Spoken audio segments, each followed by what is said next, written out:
नमोस्तु महर्षि, नमोस्तु महर्षि, नमोस्तु महर्षि।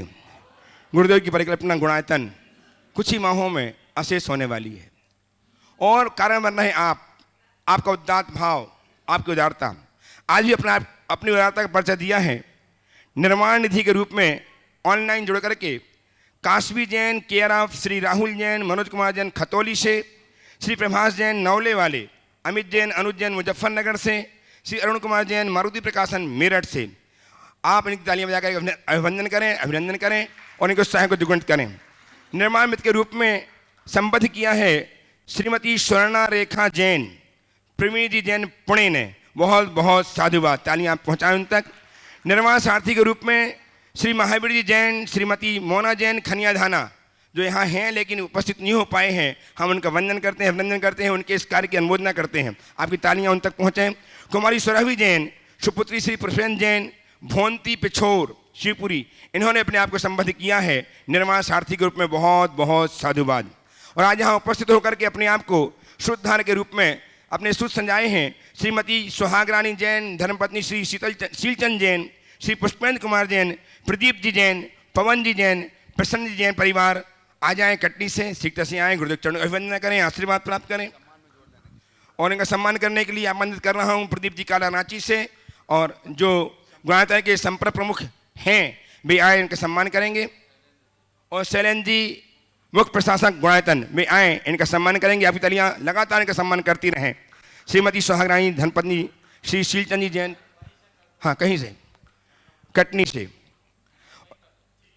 और आज गुणायतन के संस्थापक सदस्य के रूप में जुड़ करके अपने जीवन को एक अनुपम उपहार दिया है श्रीमान मुकेश जी, नीलम जी, स्वयं जी जैन इंदौर ने, जिन्हें प्रेरणा प्राप्त हुई है श्री मनोज जी नामिका जी जैन ट्रस्टी गुणायतन इंदौर से।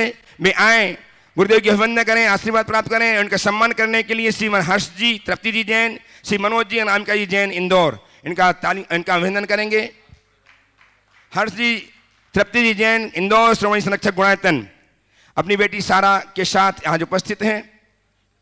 उनकी बेटी जो सारा, जो लंदन में अभी अध्ययनरत है, वो भी आई हुई है आज गुरुदेव चरणों के वंदनार्थ। ये सम्मान करेंगे आज के मुकेश जी, नीलम जी, स्वयं जी जैन इंदौर को, जो ट्रस्टी बने हैं आज गुणायतन के, अपने जीवन को धन्य किया है, अपने जीवन को नया उपहार दिया है। ऐसे महानुभावों का हम सम्मान करके तालियां बजाकर अभिनंदन करें, अनुमोदना करें इनके कार्यों की। और हमारे बीच में आज गुरुदेव की वंदनार्थ उपस्थित हुए हैं श्रीमान सुधीश जी जैन पप्पू, सुधीश जी पप्पू जी जैन कोयला वाले। वे अपने तैयार रहेंगे गुरुदेव चरणों की अभिवंदना करने के लिए। आप लोग आए, आगे बढ़ें। आगे श्रोमणी संरक्षक गुणायतन के मुकेश जी, तृप्ति जी,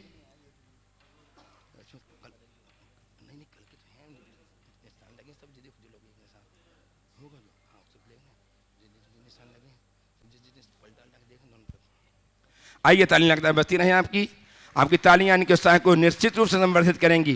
लगातार अभिनंदन करते रहिएगा। आज श्रीमान सुधीश जी जैन पप्पू जैन कोयला वाले गुरुदेव चरणों की वंदनार्थ उपस्थित हुए हैं। वे वंदना करेंगे गुरुदेव की, और हम गुणायतन परिवार को सम्मान करके हर्षित होंगे। इनका सम्मान करेंगे। श्रीमान किससे करवाएं सम्मान, किससे करवाएं, ये नहीं है। श्रीमान एलेजन साहब कोषाध्यक्ष गुणायतन, सुभाष जी जैन सीईओ गुणायतन आए, और सुधीश जी पप्पू जी जैन कोयला वाले, इनका सम्मान करें। आपकी तालियां लगातार बजें। ऐसा व्यक्तित्व हमारे बीच में है जो गुणायतन से जुड़ करके, गुरुदेव से जुड़ करके अपने जीवन को निरंतर धन्यता की ओर अग्रसित कर रहे। आइए, रुकिए, आप लोग सम्मान करेंगे। श्रीमान सीईओ गुणायतन सुभाष जी जैन, कोषाध्यक्ष गुणायतन श्रीमान एन जैन साहब। और अब मैं विलंब न करता हुआ आप सबको लिए चलता हूँ संकट समाधान के इस महानतम कार्यक्रम की ओर, और जैसे संचालित करेंगे, जैसे गति प्रदान करेंगे श्रद्धेय बाल ब्रह्मचारी भैया अशोक जी लिधौरा, 10वीं प्रतिमाधारी।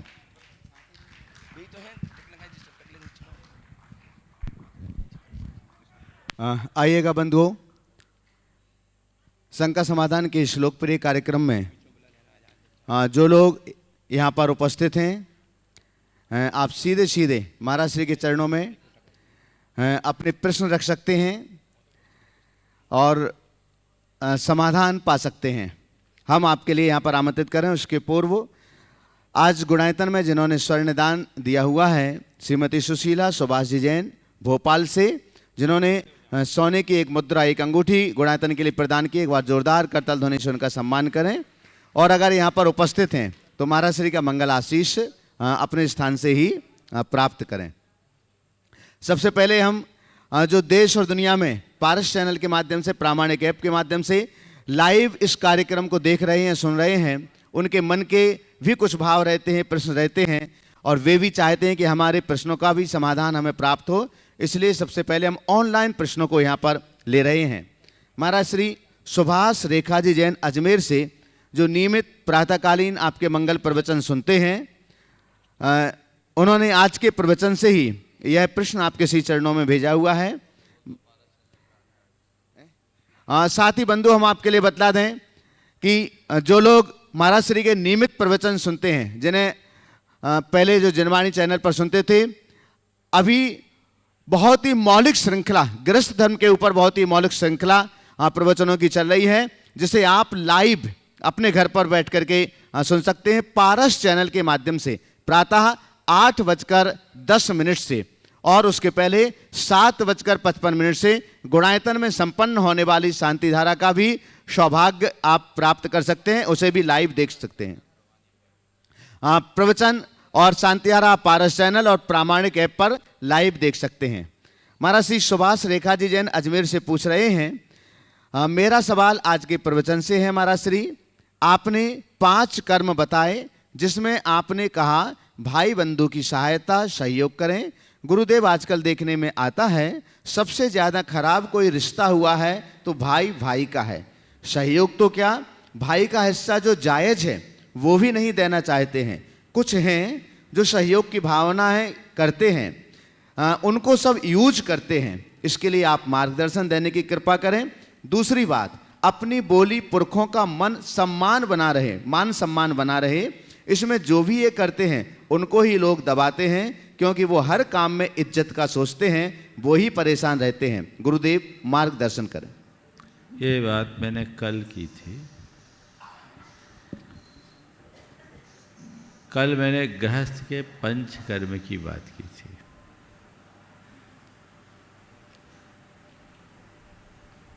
पूर्वजों की कीर्ति की रक्षा, देव पूजन, अतिथि सत्कार, परिजनों की सेवा।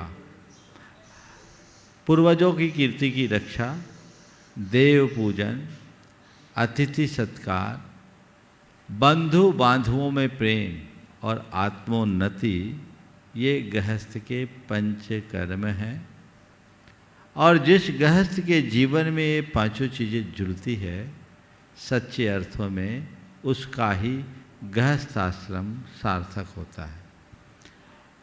अगर हमने नर जन्म पाया है तो हमें चाहिए कि हम जिस कुल में जन्म लिए हैं उस कुल का गौरव बढ़ाएं। कदाचित गौरव ना बढ़ा सके तो उसे कलंकित ना होने दें। देव पूजन प्रत्येक गृहस्थ का नित्य कर्तव्य है। अतिथि सत्कार हमारा मूल धर्म है। और बंधु बांधवों में प्रेम, आपने कहा आज जो बंधु बांधवों में प्रेम रखते हैं, प्रेम रखने की बात अलग, उनका जायज़ हक भी नहीं देते। ये सब क्यों हो रहा है? ये धर्म विमुखता का प्रतिफल है। अर्थ परख बुद्धि जब प्रबल हो जाती है, व्यक्ति के हृदय में स्वार्थ की क्षुद्र वृत्ति हावी हो जाती है, तो ये सब चीज़ें होने लगती हैं। हमारे सामने 2 तरह के उदाहरण हैं। एक उदाहरण, भाई की मृत्यु हुई, दूसरे भाई ने उसी दिन ये घोषणा की कि भाई चला गया, उसे तो हम नहीं लौटा पाएंगे, लेकिन अब मैं सुनिश्चित करता हूँ कि मेरा परिवार केवल मेरे 2 बच्चे, मेरी पत्नी और मेरे माँ बाप तक सीमित नहीं है। मेरे भाई की धर्म पत्नी और उसके 3 बच्चे भी मेरे परिवार के हिस्से हैं और वे सब बराबरी के हकदार हैं। उन्होंने बहुत बखूबी उसे निभाया और आज तक निभा रहे हैं। एक उदाहरण ये, और दूसरा उदाहरण वो भी देखा और उसमें और एक काम किया उनने। उनकी धर्मपत्नी ने एक कदम और आगे रख करके कहा कि अब छोटे भैया नहीं रहे, हमें अपनी बहन का सहयोग करना चाहिए। बोले क्या सहयोग और बचा है? बोले कुछ नहीं, भैया के अभाव में वो ब्रह्मचर्य का पालन कर रही है, हम लोगों को भी ब्रह्मचर्य का पालन करके उनका सहयोग करना चाहिए। ये उत्कृष्ट उदाहरण आज भी इस दुनिया में है। ये केवल उनके जीवन में घटता है जो धर्म को धारते हैं। और दूसरा उदाहरण भी है, भाई गया, सारा विस्तार उसका ही था, लेकिन दूसरे भाई ने सब हड़प लिया। पर मैं एक ही बात जानता हूं, पर धन हरण की वृत्ति नरक का कारण है, ऐसा शास्त्र बोलता है। जिसे केवल धन से प्रेम होगा उसकी परिणति उल्टी होगी, पर जिसे धन से अधिक जीवन धन से लगाव होगा उसकी परिणति अलग होगी।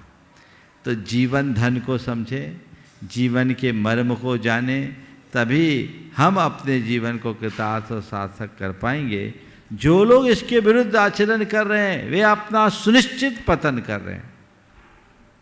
आज लोगों के आंखों में वो धूल झांक सकते हैं, कर्म की आंखों में धूल नहीं झांका जा सकता। क्या पता कल कब क्या हो जाए, कुछ भी हो सकता है। तुम्हें जाकर के हिसाब तो चुकाना ही पड़ेगा। पहले लोग एक शब्द कहा करते थे कि मैं अगर परिवार में कोई इधर उधर हुआ है तो भैया जाकर ऊपर जाकर मैं उसे क्या जवाब दूंगा। अब ये सब चीज़ें खत्म होते जा रही है, क्योंकि लोगों के अंदर पाप भीरुता का अभाव होता जा रहा है। और जब तक पाप भीरुता नहीं होगी, धार्मिकता कैसे प्रकट होगी? तो पाप भीरु बने, धर्म को धारे और उल्टी राह चलने की जगह सही रास्ते को अंगीकार करे, जिससे अपने जीवन को कृतार्थ किया जा सके। महाराज श्री ब्रह्मचारिणी डॉक्टर पारुल जैन भाग्योदय तीर्थ सागर कोतमा की रहने वाली हैं, डेंटिस्ट हैं। वो पूछना चाह रही हैं आपके श्री चरणों में नमोस्तु करते हुए। महाराज श्री, मैं भाग्योदय तीर्थ सागर में कार्य करती हूँ और एक डॉक्टर होने के नाते बहुत ईमानदारी से संपूर्ण कार्य करती हूँ, लेकिन मेरे जीवन में बहुत सारा समय खाली भी रहता है। अनेक बार कार्य की व्यस्तता से जीवन में चिड़चिड़ापन और तनाव बढ़ जाता है। चूँकि आप यहाँ पर भावना योग शिविर का आयोजन कर रहे हैं, आपके चरण सन्निधि में हो रहा है, लेकिन हम यहाँ नहीं पहुँच पा रहे हैं। तो महाराज श्री, भावना योग की हम कौन सी कमांड ऐसी दें जिससे हमारे जीवन का चिड़चिड़ापन और तनाव समाप्त हो, और जो खाली समय हमारे पास बचता है उसमें हम अपनी दिनचर्या को कैसे व्यवस्थित करें? नमोस्तु महाराज। देखिए, भावना योग को तो लोग समग्रतः करें, सुनिश्चित तौर पर उनके जीवन में व्यापक बदलाव आएगा। कम से कम 90 दिन तक लगातार पूरा भावना योग का काम करें, फिर आप पर असर होगा। 21 दिन के बाद थोड़ा थोड़ा असर शुरू होगा, और 90 दिन का आप पूरा कोर्स करोगे तो बहुत बड़ा बदलाव आएगा। इसके बाद आप नियमित सुबह शाम का 5-5 मिनट का भावना योग करें तो भी आपके जीवन में बहुत संतुलन होगा। अब लगा सवाल, जहाँ तक सवाल है चिड़चिड़ेपन का और अन्य बातों का, उसके लिए आप हर पल जब भी आप खाली रहें, मुझे सहज रहना है, मुझे शांत रहना है, मुझे सहज रहना है, मुझे शांत रहना है, मुझे प्रसन्न रहना है, ये संदेश, ये आत्म सुझाव अपने मन को दे। आपके मन में होने वाला ये सुझाव आपकी सहजता में सहायक बनेगा और वह आपके जीवन की बेहतरी का निमित्त बनेगा। जहाँ तक भावना योग में प्रत्यक्ष आने का सवाल है, जो लोग प्रत्यक्ष रूप से भावना योग का लाभ लेना चाहते हैं, ये शिविर इसी वजह से रखा गया है ताकि लोग उसे समझें और लाभान्वित हो। और मैं तो चाहता हूँ कि 3 दिन के इस शिविर में वे लोग भी शामिल हो जो वर्षों से भावना योग करते आ रहे हैं, ताकि उनके अनुभवों से लोगों को मोटिवेशन मिल सके और आगे यहाँ आकर भावना योग के प्रयोगात्मक रूप को देखते हुए प्रशिक्षण प्राप्त करें और लोगों तक पहुँचाए। हमारा एक ही भाव है, हर व्यक्ति तक ये भावना योग पहुँचे, जिससे हर व्यक्ति के हृदय में भाव विशुद्धि जगे और वे अपने तन मन और चेतन को स्वस्थ रख सके, जीवन का आनंद ले सके। हमारा श्री बावई मध्य प्रदेश से संतोष जी जैन आपके श्री चरणों में नमोस्तु करते हुए पूछ रहे हैं, महाराज श्री, व्यक्ति की कथनी और करनी में अंतर क्यों होता है? जैसा बाहर से दिखता है वैसा अंदर से क्यों नहीं होता है? ऐसा इसलिए वह दोहरा चरित्र कैसे जी लेता है? और ये सामान्य गृहस्थ के लिए नहीं, ये बड़े बड़े इस चरित्र को बतलाने वालों के जीवन में भी दिखाई देता है, तो उस समय हम क्या करें? देखिए, दोहरापन हर किसी में संभव है। मैं एक ही वाक्य कहूँगा, दोहरेपन से वही व्यक्ति बच सकता है जो स्वयं के प्रति ईमानदार हो। हमें ऐसा लगता है कि हम दूसरों के प्रति बेईमान हैं, पर मेरा मानना है कि ऐसे लोग खुद के प्रति बेईमान हैं। अगर हम स्वयं के प्रति ईमानदार होंगे तो कभी दोहरा चरित्र के पात्र नहीं बनेंगे, क्योंकि हमें मालूम है कि अंततः इसमें नुकसान मेरा और केवल मेरा ही है। तो पहली बात तो हम अपने आप को अंदर से साफ रखें ताकि हम इस बीमारी से बच सकें। हम जैसा दिखना चाहते हैं वैसा बनने का प्रयास करें, दोहरा चरित्र करने की ज़रूरत ही नहीं होगी। लेकिन कोई व्यक्ति यदि ऐसे दोहरे चरित्र का कार्य कर रहा है, किसी के चरित्र में दोहरापन है, तो ऐसे व्यक्ति बहुत जल्दी पहचान में आ जाते हैं।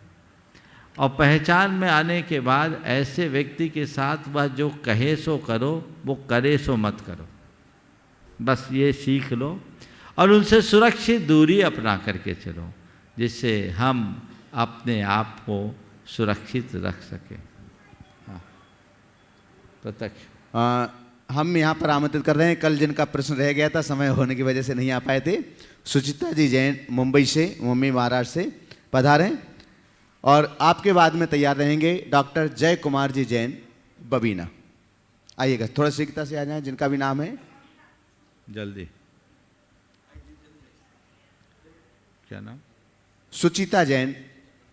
ब्रह्मचारिणी। अच्छा, हाँ, ब्रह्मचारिणी सुचिता दीदी मुंबई से। आपके बाद तैयार हैं डॉक्टर जय कुमार जैन बबीना। नमोस्तु महाराज जी, नमोस्तु।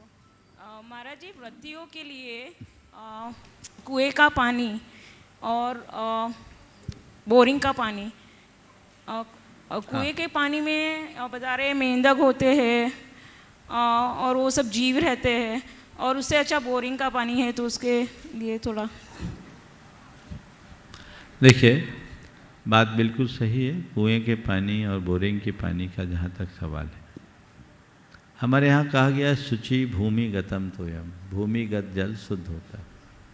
बोरिंग का पानी निश्चिततः शुद्ध है, लेकिन जब हम बोरिंग के पानी को मोटर से खींचते हैं तो मथ कर आता है, तो मथ करके आने से उसको छानने का प्रयोजन समाप्त हो जाता है। इसलिए बोरिंग के पानी को अवॉइड करना चाहिए, कुएं का पानी पीना चाहिए।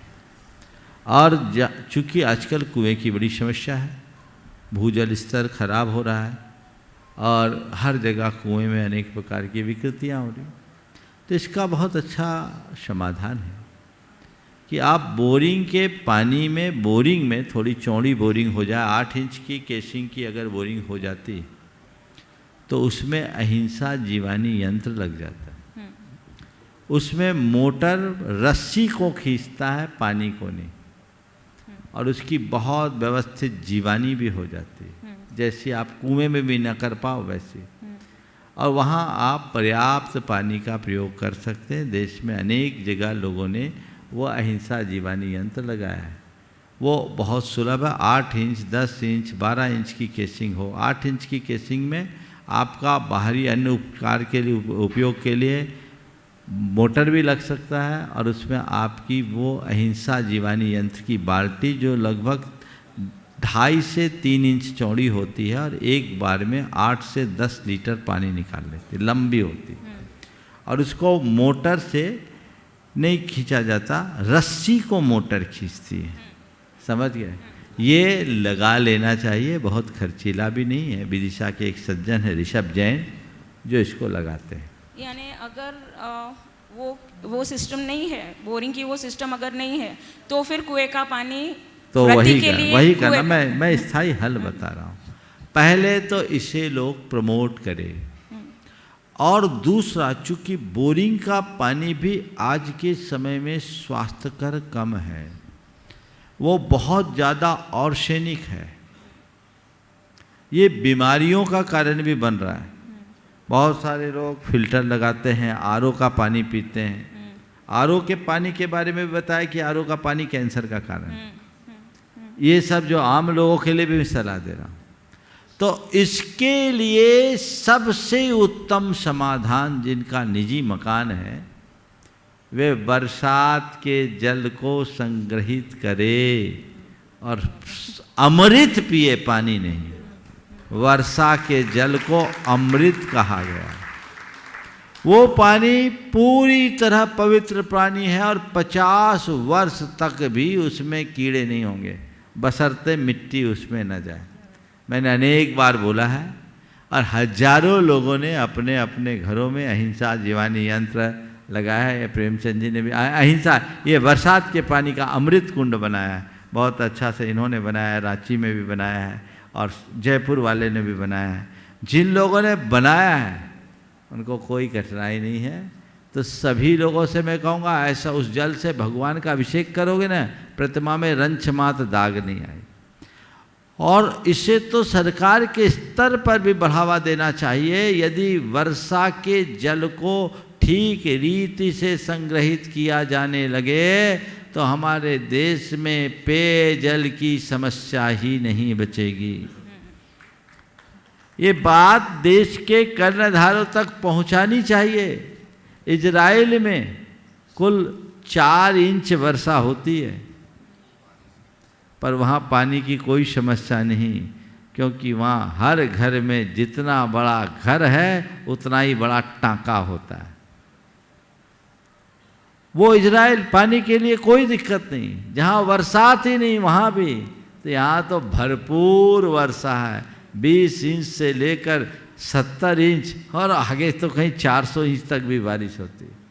तो ये इतनी अपार वर्षा से सिंचित इस धरा के लोग प्यासे हों, इससे बड़ी विडंबना और कुछ नहीं होगी।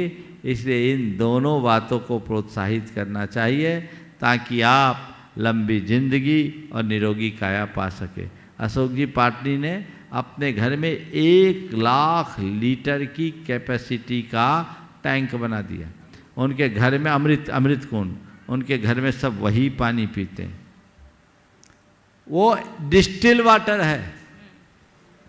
इसे प्रोत्साहित किया जाना चाहिए। और आप चाहते हैं कि आपके घर परिवार में बीमारियां हावी ना हो, तो इसे तत्परता से आगे बढ़ाएं। डॉक्टर महाराज जी, बम्बई में बीएमसी जो कॉर्पोरेशन है वो रेन हार्वेस्टिंग में रिबेट दे रही है पानी। हार्वेस्टिंग नहीं, मैं टैपिंग की बात कर रहा हूँ। अच्छा, ओके। रेन वाटर हार्वेस्टिंग में तो पानी जमीन के अंदर चला जाता है, पर रेन वाटर टैपिंग जो पूरा लाडनू सुजानगढ़ का तो इलाका इसी से पल रहा है, हर घर में, और हमारे देश में सदियों से चल रहा है। जब मैं लाडनू सुजानगढ़ तरफ गया था तो 400 वर्ष पुराना टाँका तक तो मैंने देखा है। 400 वर्ष पुराना टाँका। और वहाँ तो सब भूमिगत है, और इस तरह के कि सर्दी में पानी गर्म निकलता है और गर्मी में पानी ठंडा। ओवरहेड भी बना सकते हैं, अंडरग्राउंड भी बना सकते हैं, कई उपाय है। इसका प्रचार प्रसार करना चाहिए। आज इसकी देश को बहुत आवश्यकता है और लोगों को लाभान्वित होना चाहिए। बाहर भी अभी लंदन में, अमेरिका में लोग इसी बरसात के जल से पानी की अभिषेक कर, सिंगापुर में भी ऐसे कर रहे हैं। बहुत सुंदर, बहुत सुंदर। चलिए, नमोस्तु। डॉक्टर जय कुमार जैन बबीना, आपके बाद में तैयार रहेंगे श्रीमती अनामिका मनोज जी जैन बाकलीवाल इंदौर दृष्टि गुणायतन, और साथ ही में आ जाएंगे सुश्री सारा जैन इंदौर, सुपुत्री हर्ष जैन श्रोमणी संरक्षक गुणायतन। दोनों युगल मुनिराजों के श्री चरणों में त्रिवार नमोस्तु नमोस्तु नमोस्तु। हे आचार्य परिवार, हे मुनिराज जी, हे मुनिराज जी, जो है वैमानिक देव जो है वो असंयमी होते हैं, परंतु 5वें स्वर्ग में जो लोकांतिक देव हैं वो मतलब जो है ब्रह्मचारी होते हैं। दूसरा जो है दीक्षा के समय पहुंचते हैं। तीसरा एक भव अवतारी होते हैं, वो क्या असंयमी होते हैं या संयमी होते हैं? वे देवर्षि कहलाते हैं। जी, देवर्षि। गुणस्थान तो उनका चौथा ही होता है, लेकिन उनके जीवन में इतनी उत्तमता और पवित्रता होती है, वैराग्य से आपूरित होते हैं। वे प्रतिज्ञापूर्वक संयम नहीं लेते हैं, जी, लेकिन संस्कार के साथ अपना संयम पालते हैं, जो सब देवों के आदर्श होते हैं। श्रीमती अनामिका मनोज जैन बाकलीवाल, इंदौर, ट्रस्टी गुणायतन और संरक्षक गुणायतन, और सुश्री सारा जैन इंदौर से सुपुत्री हर्ष जैन, जो अभी अध्ययनरत हैं लंदन में और गुणायतन के शिरोमणि संरक्षक हैं, पधारें। आपके बाद में तैयार रहेंगे श्री प्रदीप जी प्रेमलता जी काला, परिवार सहित, रांची, ट्रस्टी गुणायतन। नमोस्तु गुरुदेव। गुरुदेव, हमने गुरुओं की वाणी से जाना है कि संयम ही जीवन का सर्वश्रेष्ठ मार्ग है। हम भी इस मार्ग पर आगे बढ़ने का भाव करते हैं, लेकिन बार बार ये लगता है कि अभी कुछ समय बाद हम आगे बढ़ जाएंगे। कुछ काम और बाकी है वो कर लेते हैं, कुछ दायित्व निभा लेते हैं, कुछ कर्तव्य पूरे कर लेते हैं, यही विचार आता रहता है। तो गुरुदेव, मेरी जिज्ञासा ये है कि ऐसा कौन सी प्रथम सीढ़ी है जो संयम के मार्ग पर आगे बढ़ने के लिए हम उस सीढ़ी पर अपना कदम बढ़ाएं? देखिए, कुछ समय और का कोई अंत नहीं होता। आखिरी समय तक ही लगता है कि कुछ समय और। ठीक है, मैं 100 सीढ़ी एक साथ नहीं चलूँगा, पर एक एक करके तो चढ़ सकता हूँ। सबसे प्रथम चरण में अष्टमूल गुणों को अंगीकार करो। दूसरे चरण में 5 अनुव्रतों को अंगीकार करो। 5 अनुव्रत स्थूल रूप। अब इसकी विस्तृत विवेचना कभी सुबह प्रवचन में करूंगा, मैंने पहले भी बोला। तीसरे चरण में अपने आप को आगे बढ़ाओ और रात्रि में 4 प्रकार के आहार के त्याग का अभ्यास करो। चौथे चरण में प्रतिमा ग्रहण करने का भाव जगाओ। अब 5वें चरण में गुरुओं के साथ लगने का अभ्यास करो। 6वें चरण में दीक्षा लेने का भाव लो और 7वें चरण में समाधि धारण करो और सप्त परम स्थान के अधिकारी बन जाओ। ये रास्ता है। गुरुदेव, आपसे आशीर्वाद चाहती हूँ कि मैं ये सभी चरण प्राप्त करूँ। पहला तो शुरू करो। जी। सुश्री सारा जैन, सुपुत्री हर्ष जैन, इंदौर से, गुणायतन के शिरोमणि संरक्षक। आजा, बोलो। नमोस्तु गुरुदेव, नमोस्तु गुरुदेव, नमोस्तु गुरुदेव। I have a question today. Okay, हाँ, बोलो।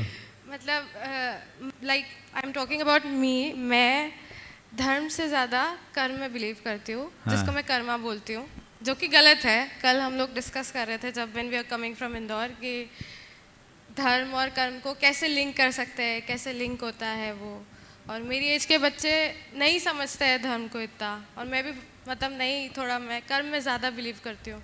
तो इसका समाधान क्या है कि कैसे मैं जुड़ूँ इस सब से? सबसे पहली बात तो, अगर तुमसे कोई कहा गया कि धर्म कर्म से बड़ा है, तो उसने न धर्म को समझा न कर्म को।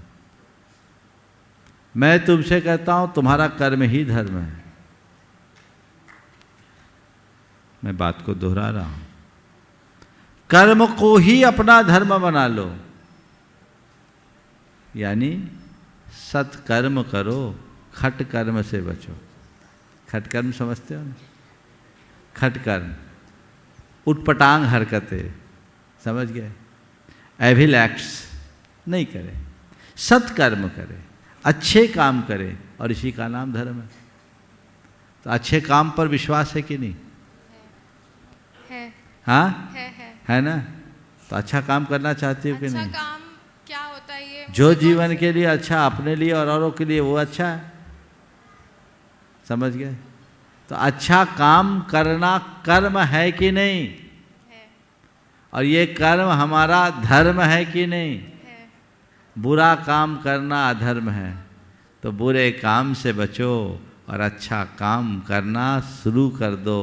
मैं सभी युवाओं से बोलता हूँ, जो युवा कहते मेरी धर्म में रुचि नहीं है, कर्म में रुचि है, मैं उनसे कहता हूँ तू कर्म में भी सफल तभी होगा जब खटकर्म या दुष्कर्म से बचेगा। अगर कोई बैड हैबिट्स का शिकार है, प्रोग्रेस कर पाएगा? किसी के अंदर निगेटिव इमोशंस की अधिकता, आगे बढ़ पाएगा? अपनी बैड हैबिट्स पर अंकुश रखना जरूरी है कि नहीं? नेगेटिव इमोशंस को कंट्रोल करना जरूरी है कि नहीं? है ना? इसी का नाम तो धर्म है। तो धर्म को धारोगे तो तुम अपना कर्म और अच्छे से कर पाओगे, 24 घंटे प्रसन्नता और सहजता के साथ। और थोड़ा देखो, कर्म के क्षेत्र में कोई आदमी कब सफल होता है? जब उसका मूड खराब होता है तब, या मूड फ्रेश होता है तब?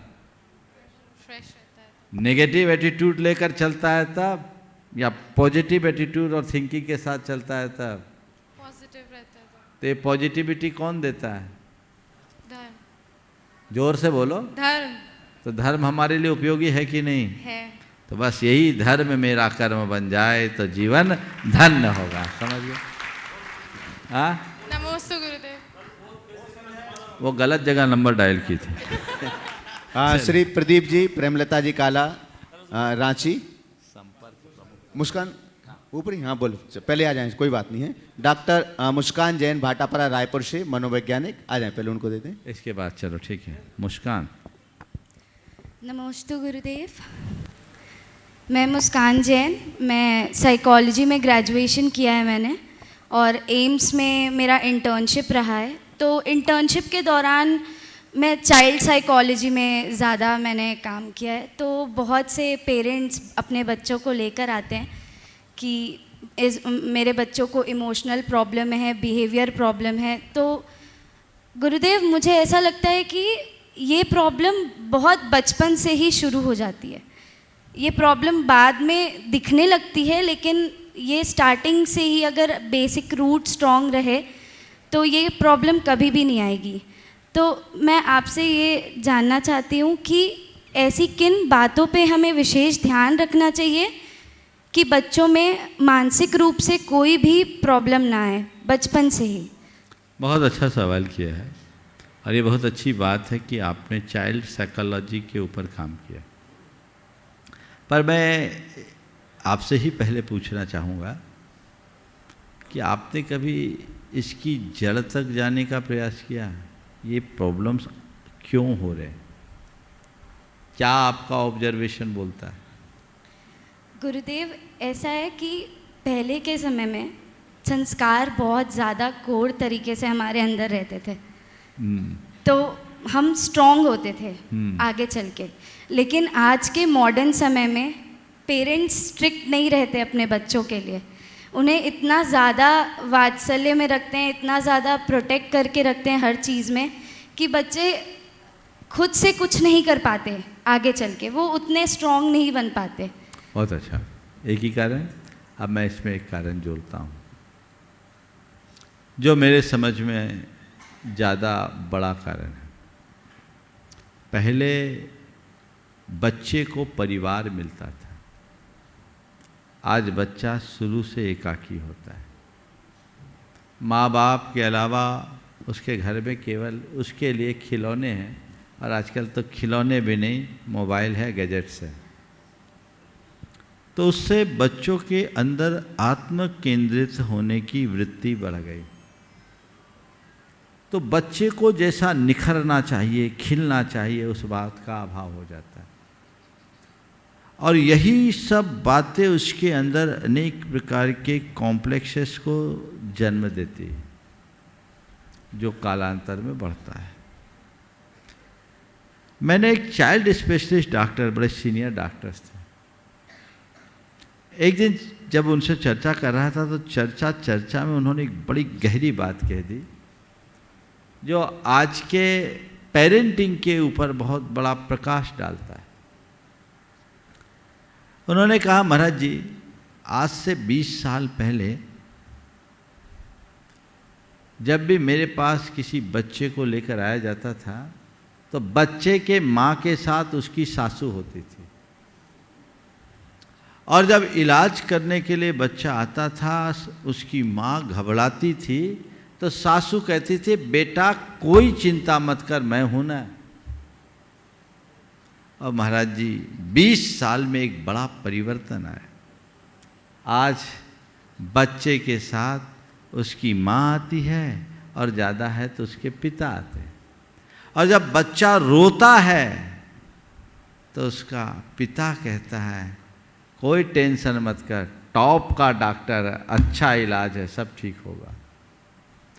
अंतर जो बताया कि पहले जो बच्चा बीमार होकर जाता था 3 दिन में ठीक होता था, आज जो बच्चा आता है 15 दिन में ठीक होता है। ये बड़ा अंतर है परिवार के बिखराव का। पहले लाड बंटता था, अनेक संतान होते थे तो लाड बंटता था, है ना। अब पूरा लाड एक पर सिमट जाता है, पूरा लाड एक पर सिमट जाता है। तो फिर क्या होगा? हमें याद है और मेरी पीढ़ी के जो लोग यहाँ बैठे उनको भी याद होगा कि पहले घर में कोई अच्छी चीज़ आती थी तो सबकी अलग अलग पाती होती थी, और अनुपस्थित व्यक्ति के हिस्से की चीज़, उसके पाती की चीज़ रख दी जाती थी, वो आकर के खाता था। क्यों? सही बोल रहा हूँ कि नहीं? ये आज की जनरेशन ने नहीं देखा होगा। अब एक बच्चा होता है, मम्मी उसके पीछे पीछे भागती, बेटा खा ले खा ले खा ले, और कहता मुझे नहीं खाना। पहले की माओं को कभी बच्चों को पालने के लिए सोचना नहीं पड़ा। पहले की माताएं ये शिकायत नहीं करती थी कि बेटा नहीं खाता, वो खाना भी खाता था और मार भी खाता था, जैसे परिपक्व बनाता था। अब तो कुछ नहीं खा पाता, इसलिए कमजोर हो जाता है। तो इन बातों पर बहुत गंभीरता से विचार अपेक्षित है, और तभी हम कुछ अच्छा कर पाएंगे। नमोस्तु। श्री प्रदीप प्रेमलता जी काला परिवार से, रांची से, दृष्टि गुणायतन। आगे तैयार रहेंगे मुकेश नीलम जी जैन इंदौर से। नमस्तु गुरुवर, नमस्तु। गुरुवर कुंडलपुर गया था, वहाँ एक मंत्र का जाप किया था, ओम ह्रीम श्रीम क्लीम एम बड़े बाबा अरहम नमः। जाप तो किया लेकिन मंत्र आप आत्मसात नहीं हुआ, क्योंकि इन बीजाक्षरों के अक्षर का कोई अर्थ मुझे समझ में नहीं आ रहा था, दिमाग में कोई भाव नहीं आ रहे थे कि ओम क्या है, ह्रीम क्या है, श्रीम क्या है, क्लीम क्या है, एम क्या है, अरहम क्या है, और ये बड़े बाबा छोटे बाबा क्या है, कुछ समझ में नहीं आ रहा था। तो मंत्र तो जाप किया, समझ में नहीं आया। तो गुरुवर आपसे प्रार्थना है कि एक एक अक्षर को विस्तार में समझा दें। मेरी आपसे सलाह है कि बुद्धि से मंत्र का जाप न करें, श्रद्धा से मंत्र जपना शुरू करें। मंत्रों का कोई अर्थ नहीं होता, दिमाग लगाओगे तो केवल शब्द बन जाएंगे, मंत्र नहीं। मंत्र का अर्थ ही है रहस्य, जिसमें अनंत रहस्य छिपे हो वो मंत्र है, और वो रहस्य हमारी श्रद्धा पूरित उच्चारण से प्रस्फुटित होते हैं। तो हम श्रद्धा से भर करके जपे, और हमें पता है, हम लोगों ने बचपन से कहानी सुनी है, अंजन चोर ने इतना ही कहा, आणम ताणम कछु न जानम सेठ वचन पर मानम। वो अंजन तर गया। बुद्धि मंत्र का पोस्टमार्टम कर देगी, हाथ में कुछ नहीं आएगा। इसलिए हमें वो अवसर ही नहीं आने देना, और श्रद्धा भाव से लाखों लोगों के जबान पर ओम ह्रीम श्रीम क्लीम एम बड़े बाबा अरहम नमः मंत्र चल रहा है जी। और ये आज से नहीं, अनेक वर्षों से, और लोग उससे लाभान्वित भी हो रहे हैं। और यदि कोई ज़्यादा बुद्धि वाला आदमी इसमें दिमाग लगाएगा तो पड़ताल करता रहेगा। तो जो मंत्र हैं, बीजाक्षर है, वो बीज है, इनके अर्थ को न देखे, इन्हें सहज रूप से स्वीकारें। और एक सलाह और दूंगा, जो सार्वजनिक मंत्र है उनको तो आप बिना गुरु को स्वीकार लो, कोई दिक्कत नहीं। पर कोई भी बीजाक्षर युक्त मंत्र है, नमोकार को छोड़कर और कोई भी मंत्र है, बिना गुरु के ग्रहण मत करना, नहीं तो अर्थ का अनर्थ हो सकता है। इसलिए मंत्र की उपयोगिता को समझते हुए काम करना चाहिए। श्री मुकेश नीलम जी हैं इंदौर से। बंधु एक बार जोरदार करताल देने से इनका सम्मान करें। गुणायतन परिवार में आज ही ये सम्मिलित हुए हैं संस्थापक सदस्य के रूप में, ट्रस्टी के रूप में। और मनोज, हाँ वो तो मनोज तो हैं ही, तो वो लेकर के आते हैं उनके ही प्रेरणा से। आगे तैयार रहेंगे ब्रह्मचारी विजय भैया लखनऊ। बोलो। हाँ, नमोस्तु गुरुदेव, नमोस्तु गुरुदेव, नमोस्तु गुरुदेव। गुरुदेव, मैं एक व्यापारी हूँ और विगत 2-3 वर्षों से गुरुदेव व्यापार की स्थिति मतलब हमारे इंदौर में ही नहीं पूरे इंडिया में जो है थोड़ी डावाडोल चल रही है कोरोना काल के बाद से। कोरोना काल के पूर्व गुरुदेव सभी एक दूसरे पर पूर्ण विश्वास करते थे, सारा माल क्रेडिट में जाता था, पेमेंट भी प्रॉपर आता था। पर अभी कोरोना काल के बाद की स्थितियां गुरुदेव काफ़ी खराब रही हैं। केस का व्यापार हो गया है, पर केस में भी गुरुदेव आगे व्यापारी एडवांस पेमेंट देने पे विश्वास नहीं रखता और हम भी आगे माल देने पर विश्वास नहीं रखते हैं। तो बिजनेस जो है गुरुदेव करीब 60-70% डाउन लेवल पे चल रहा है और मेरा ही नहीं सभी व्यापारियों की यही स्थिति है। तो गुरुदेव इसको व्यवस्थित कैसे किया जाए कि आगे व्यापार सुचारू रूप से चले? सवाल किसी बिजनेस कोच से करते तो ज़्यादा अच्छा। अब तुमने उसके सामने ये सवाल किया जिसने जीवन में कभी कोई व्यापार नहीं किया। ठीक है, अब पूछा है तो उत्तर तो देना ही पड़ेगा और मैं दे देता हूँ। भले मैंने व्यापार नहीं किया, पर व्यापारी मेरे इर्द गिर्द होते हैं और मेरे इर्द गिर्द रहने वाले व्यापारियों से जो मैं अनुभव पाया हूँ वो मैं तुम्हें बता सकता हूँ। ये किसी किताबों की बात नहीं होगी, ये जीवन की बात है। आज के दौर में सबसे ज़्यादा जो क्राइसिस है वो कॉन्फिडेंस का क्राइसिस है।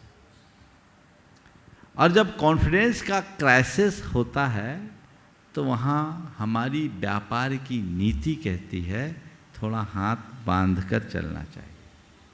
मैं आपको एक बात कहता हूँ, हमारे जैन जगत में एक महान ग्रंथ है नीति वाक्यामृतम, अद्भुत ग्रंथ है। उसमें अर्थ नीति भी है। अर्थ नीति में उसमें कुछ सूत्र दिए हैं, उसके 1-2 सूत्र मैं आप लोगों को देता हूँ।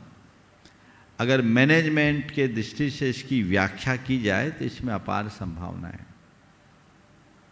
उसमें एक बात की गई, जहाँ विश्वास का संकट हो वहाँ व्यापार पर नियंत्रण रखना चाहिए, नंबर 1। दूसरी बात, निरंतर नुकसान हो तो व्यापार रोक देना चाहिए। तीसरी बात, जो कर्ज से लदा हो उसे कर्ज नहीं देना चाहिए।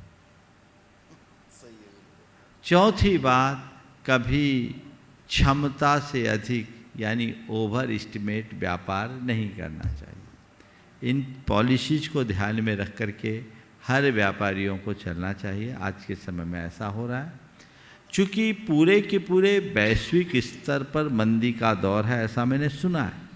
और आज ही मुझे किसी सज्जन ने बताया कि आने वाले वर्षों में अंतर्राष्ट्रीय स्तर पर बड़ी मंदी की मार होगी। होने दो, ये पहली बार है क्या? इससे पहले भी तो आया, शायद 2008 में आया था, मैं सही हूँ तो ये है ना? और भी बीच में आया क्यों प्रदीप भाई? 2008 के बाद भी आया क्या? 1929 का था और उसके बाद जब जब महामारी आई उसके बाद मंदी आई। मैं एक ही बात कहता हूँ, जी गुरुदेव, धर्म को समझकर रखो, संतोष को धारे रहो, चाहे कितनी भी मंदी आए जाए तुम्हारी मस्ती बनी रहेगी। अपनी मस्ती को बना के रखो। अरे व्यापार कम होगा, हम खर्चा कम कर लेंगे। समय काल को देखकर मनुष्य को व्यापार करना चाहिए। बाजार का रुख देखे बिना जो व्यापार करता है वो कभी भी विफल हो सकता है। जब सब तरफ ऐसा है तो सिर फोड़ेज करने से क्या फायदा।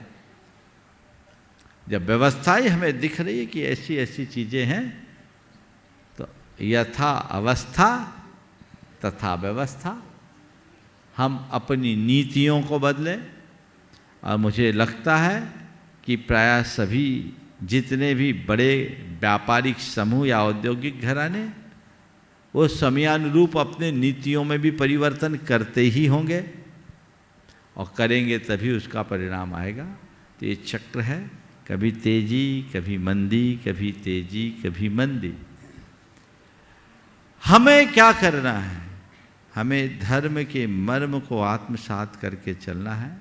अपने जीवन में सहजता और सद्भाव बनाए रखना है, जिससे हम अपने मन की मस्ती को बनाए रखें, आपाधापी से बचें। और एक सूत्र, आमदनी कम हो तो खर्चे में कटौती जरूर करें।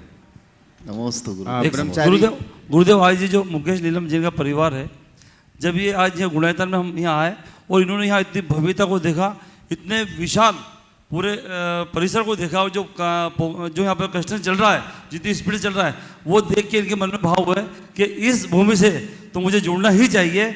और इन्होंने ये भाव बनाए और आज ये जुड़ गए। मैं चाहूँगा एक बार जोरदार तालियां इनके। मुकेश भाई जी गुरुदेव। जुड़ तो गए हो जी गुरुदेव, पर केवल जुड़ना नहीं है, जुटना। बिल्कुल गुरुदेव। और अपने जैसे अन्यों को जोड़ना है। समझ गए? बस ये लक्ष्य लेकर। नमोस्तु गुरुदेव। हो सकता है गुरुदेव कल और भी बहुत सारे लोग जुड़ेंगे इस परिवार बिल्कुल से। बिल्कुल। हाँ, नमोस्तु गुरुदेव। ब्रह्मचारी विजय भैया जी लखनादौन। इसके पहले अगर जो लोग यहाँ पर 1.5 मिनट जो लोग यहाँ पर उपस्थित हो, मैं शीघ्रता से उनके नाम ले रहा हूँ जिन्होंने। परम पूजनीय पंच परमेष्टि भगवान की जय हो। बंधुओं, आपको विदित है पूज्य मुनिवर हम सबके बीच में यहाँ पर विराजमान है। आगामी 13, 14, 15 तारीख को भावना योग का विशाल शिविर का आयोजन यहाँ पर किया जा रहा है, जिस शिविर में देश विदेश से अनेक लोग यहाँ पर जुड़ेंगे। और जो यहाँ पर हैं उनसे तो मैं निवेदन करूंगा कि अभी से यहाँ रुक जाओ। जो नहीं आ पाए, जो सुन रहे हैं, वो अपना मन बना लें, रिजर्वेशन कराएं, हो तो ठीक, ना हो तो भी आ जाएं, क्योंकि ये 3 दिन का शिविर हमारे जीवन को परिष्कृत करने वाला है। बंधुओं, इस भावना योग के माध्यम से अनेक लोगों ने अपने जीवन को पलटा है। अभी मैं निकुंज जी से बात कर रहा था, जो कि बैंकॉक के रहने वाले हैं। वो कहते हैं, जब जब मैं भावना योग करता हूं तब तक गुरुदेव की शकल मुझे सामने नजर आती है। मैं न जाने कैसी कैसी परेशानियों से उस चेहरे को देख करके बच जाया करता हूं। बंधुओं, अपने जीवन में ये जरूर घटित करें। भावना योग से आप जुड़े। साथ ही साथ आगामी जो 31 अगस्त से लेकर के 9 सितंबर तक 10 लक्षण महापर्व का आयोजन पूरे विश्व में होगा, पर पूज्य गुरुदेव के सानिध्य में जो सिद्ध क्षेत्र में प्रसिद्ध महाराज के साथ आप करोगे, यहाँ रह करके उस शिविर में शामिल होकर के 10 दिनों में मैं आपको विश्वास दिलाता हूं, वर्ष भर में किए हुए पापों का प्रक्षालन इन 10 दिनों में आप यहां पर आकर के कर लेंगे। जरूर शामिल होना। और साथ ही साथ इस सिद्ध क्षेत्र में सिद्ध चक्र महामंडल विधान का आयोजन इस बार हो रहा है, बहुत बृहद रूप में होगा। आप सब अपना मन बना करके उसमें शामिल हो और अपना पंजीयन जरूर कराएं। बंधुओं, भावना योग शिविर के लिए आप 1100 रुपए की राशि के माध्यम से आप चाहें तो www.मुनिप्रमाणसागरजी.net में आप वहां संपर्क करके अपना पंजीयन करा लें। जो शिविर में शामिल होना चाहते हैं वो मात्र 5100 रुपए की राशि के माध्यम से इसमें शामिल हो सकती हैं। मैं सच कह रहा हूं, वो निकुंज जी कह रहे थे महाराज श्री कि जब मैं अकेला रहता हूं तो आपसे बात करता हूं, और जब सबके साथ रहता हूं तो आपकी बात करता हूं। ऐसी श्रद्धा जिसके अंदर हो, फिर मंत्र का पोस्टमार्टम नहीं होगा, वो आत्मसात जरूर होगा। अपना जीवन ऐसे ही श्रद्धा से भर के बनाएं, जीवन आपका धन्य हो। मैं उन लोगों को धन्यवाद देना चाहूंगा महाराज जी, कल जिन्होंने मेरे आह्वान पर, यहाँ पर गुणायतन के आह्वान पर अपना सोना उतार करके समर्पित कर दिया इस जिनालय के निर्माण में, कि हमारा सोना कितने दिन चमकेगा, मृत्यु होगी न जाने उसका क्या उपयोग होगा, पर जिनालय में लग जाएगा तो सदियों तक चमकता रहेगा। उन सब के नाम की घोषणा होगी। जोरदार ताली बजा करके उनका अभिवादन करें जिन्होंने कल स्वर्ण समर्पित किया है, और उनके लिए ताली बजाएं जो आज समर्पित करेंगे। मैं पूज्य श्री के चरणों में पुनः चलता हूं। हम उन नामों की घोषणा थोड़ी देर बाद करेंगे। आमंत्रित कर रहा हूं सीए श्री आयुष जैन, सुपुत्र सुधीशी पप्पू जी जैन, कोयला वाले परिवार कटनी से, और आगे तैयार रहेंगे स्नेहा जैन दिल्ली सीकता से आ जाएंगे। और बंधु आपके लिए बतला दें साथ ही साथ आष्टानिक महापर्व में 1 नवंबर से 8 नवंबर तक इस धरा पर होने वाले शिक्षक महामंडल विधान का एक मंडल या यूं कहूं कि मंगलाचरण का पहला मंडल लेने का सौभाग्य भी पप्पू भैया ने प्राप्त किया। एक बार जोरदार करताल ध्वनि से उनका सम्मान करें। नमोस्तु महाराष्ट्री, नमोस्तु महाराष्ट्री, नमोस्तु महाराष्ट्री। मेरा नाम आयुष जैन है, मैं कटनी से हूँ। महाराष्ट्री आपके आशीर्वाद और मार्गदर्शन से मेरा सीए क्वालिफाई हो गया है, तो अब मेरी नई जर्नी स्टार्ट होने जा रही है। तो महाराष्ट्री मेरा प्रश्न ये है कि अक्सर ये देखते हैं कि महाराष्ट्री जॉब में जाने के बाद हम अपना वर्क लाइफ बैलेंस नहीं बना पाते हैं। जॉब में जाने के बाद हम अपना वर्क लाइफ बैलेंस नहीं बना पाते हैं। क्या नहीं बना पाते हैं? Work life balance. हाँ, वर्क लाइफ बैलेंस। महाराष्ट्री ऐसा क्या करें जिससे हम बाहर में जॉब या प्रैक्टिस में 100% दे लें और धर्म से भी जुड़े रहें? नमस्ते। देखिए, जॉब में 100% दो, अपनी प्रायोरिटीज को फिक्स करो और उसी अनुरूप काम करो। मुझे अपनी दिनचर्या सुनिश्चित करनी है, जॉब के समय जॉब करना और शेष समय शेष करना है, तो सब काम व्यवस्थित हो। चलिए। स्नेहा जैन दिल्ली नहीं है। मनीष जी गंगवाल कोलकाता, संजय जी काला साथ में आ जाएं, और उनके सभी साथी शीघ्रता से आ जाएं। अगला आपके बाद में तैयार रहेंगे श्री विजय कुमार जी, श्रीमती सच्ची गौरव जैन इंदौर। जो भी हैं जिनके नाम ले रहे हैं थोड़ा शीघ्रता से उठ करके आएंगे। नमोस्तु महाराज जी, नमोस्तु। आज की स्थिति महाराज जी ऐसी है कि एक तो लॉबीबाजी हो रही है, एक लॉबीबाजी होती है, एक ग्रुपबाजी होती है, जो आपस में काम करते हैं, एक समाज में काम कर रहे हैं और आपस में काम करके करना चाहते हैं। तो वो जो काम करते हैं किसी को हटाने के लिए वो काम करते हैं, उस काम को किसी को हटाने के लिए वो काम करते हैं और वो काम खुद करना चाहते हैं, और जो आदमी काम कर रहा था वो हट जाता है। तो जो लोभी उसको काम करने के लिए जो अच्छे आदमी को हटाई, तो उस अच्छा आदमी उस काम को नहीं कर पाता है, और वो लोभी उस काम को करती है, तो उसका पुण्य उस आदमी को होता है क्या? उसको देख के अगर वो काम करते हैं तो देखो, पुण्य होता है नहीं होता है बात की बात है, पर मैं इतना कहूँगा कि हटाने और बिठाने में अगर उठा पटक और तिकड़म ज़्यादा होता है या पॉलिटिक्स होती है तो पाप जरूर होता है। हमें क्या करना चाहिए? समूह बनाकर काम करना अच्छी बात है। काम करने के लिए अच्छे लोगों को संगठित होकर आगे आना चाहिए। अच्छा कार्य करने वालों को खुद प्रोत्साहित करना चाहिए। जो कार्य करने में सक्षम लोग हैं उन्हें चिन्हित करके आगे बढ़ाना चाहिए, और नए लोगों को सदैव अवसर देते रहना चाहिए, पर किसी को धकेलने की कोशिश नहीं करनी चाहिए, किसी की टांग खिंचाई की कोशिश नहीं करनी चाहिए। धकेलने और टांग खिंचाई में तो अच्छे लोग आगे नहीं आते ना महाराज। बोल तो रहा वहीं आ रहा हूँ। मैंने क्या कहा? अच्छे और सक्षम लोगों को चिन्हित करके आगे बढ़ाना चाहिए, लेकिन जहाँ इस तरह की दलबंदियाँ होती हैं वहाँ महान पॉलिटिक्स होती है, और वो पॉलिटिक्स महान पाप का कारण है। इसलिए इसका सबसे बड़ा दुष्परिणाम ये होता है कि अच्छे लोगों की प्रतिभा से समाज लाभान्वित नहीं हो पाते। तो समाज अच्छे लोगों की प्रतिभा से लाभान्वित हो और अच्छा कार्य कर सके, ऐसा प्रयास। तो अच्छे लोग आए कैसे महाराज जी? उनको बोलते हो आते अच्छे लोगों के लिए आने का एक ही उपाय है कि हम अच्छे लोगों को ही महत्व दें, और जो अच्छे लोग नहीं हैं उनको गौर जो ग्रुप और लॉबीबाजी होती है उससे आते नहीं महाराज से। अब उसका उपाय नहीं, या तो कोई पंचायत का गठन हो या मंदिरों से सेलेक्ट किया जाए। बस हम तो बोलते हैं स्वस्थ परंपरा को पुष्ट करने वाली संस्थाओं में लोग अपनी भागीदारी देना शुरू कर दे, वहाँ अच्छे लोगों का हमेशा स्वागत हो। सची गौरव जैन इंदौर से। आगे तैयार रहेंगे श्री विजय कुमार अजय कुमार जी जैन हरिद्वार, दिगंबर जैन महासभा उत्तराखंड उपाध्यक्ष। नमोस्तु महाराज जी, नमोस्तु महाराज जी, नमोस्तु।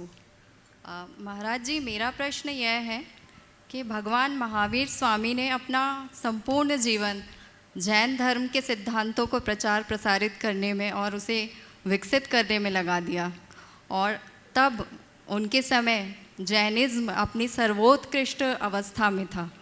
लेकिन आज वर्तमान समय में देखें तो समय में इतना परिवर्तन हुआ, इतना बदलाव हुआ कि जैनिज़्म में अवनति हुई, उसका पतन हुआ।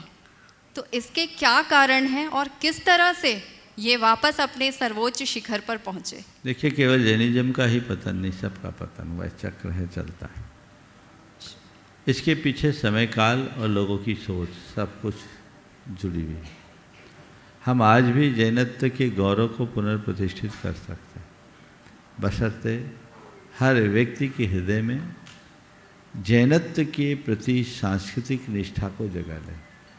यदि हमारे अंदर सांस्कृतिक निष्ठा जग जाए, लोगों के हृदय में वही त्याग और समर्पण का भाव प्रकट हो जाए, एक जुनून और जज्बा प्रकट हो जाए, धर्म प्रभावना को अपने जीवन का महत्वपूर्ण अंग मानने के लिए लोग तैयार और तत्पर हो जाए, तो ये सारा रास्ता प्रशस्त हो सकता है और हम अपनी खोई हुई प्रतिष्ठा की पुनर्प्रतिष्ठा कर सकते हैं। आज के सत्र को यहीं पर विराम। बोलिए परम पूज्य आचार्य गुरुवर श्री विद्यासागर जी महाराज की